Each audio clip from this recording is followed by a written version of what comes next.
শ্যামল মৃগ দেখে যখন ভগবান রাম মৃগলে বিজে ছুটলেন, সেই মারিচ বারবার বলে ভাই লক্ষণ বাঁচাও, ভাই লক্ষণ বাঁচাও, ভাই লক্ষণ বাঁচাও।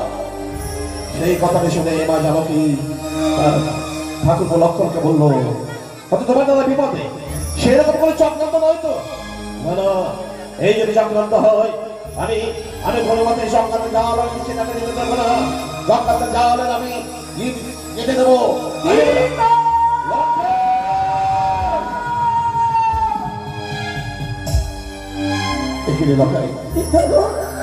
চিৎকার করে নয়ন মানে বলিশন করে নিয়ন্ত্রণে ভিজে দিয়ে আমাকে পিতা পিতা বলে ডাকছিস কেন? এমন দুর্যোগ ঘটে গেল তো কেন জানো পিতা? আমি যে থাকতে চাই না উঠানি নগর রাজপ্রাসাদে। আরে উঠানি নগর রাজপ্রাসাদে যে তোকে রাখবে বল? সময় হলে আমি তোকে নিয়ে যাবো ওই চকচকি নগর। সময় নয় পিতা, সময় নয়। সারি সে মধ্যে সিঁদুর দিয়ে চকচকি নগরের কুলবোধ করেছি আজি।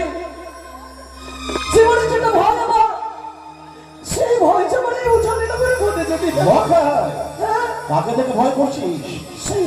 সেই তোমার সতী বেহুলা। পাগল ছেলে আমার, বেহুলাকে থেকে ভয় করতে আছে?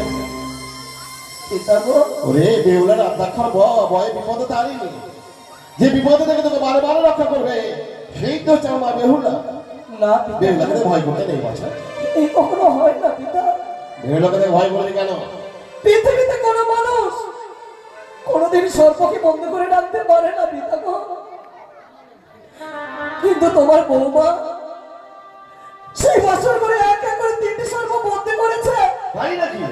সেই সর্প পাগল ছেলে তুই কাঁদছিস, আমি হাসছি। মনসার চক্রান্তকে দেশে প্রতিহত করেছে। মনসার অনুচরেরা হাতে গর্জন নিয়ে গেছিল ঝুলাখাকে ধ্বংস করে আমাকে করে পুত্র হারা কাল ভোজনের বিষাক্ত হয়ে সমস্ত থেকে রক্ষা করেছে আমার বেহুলা।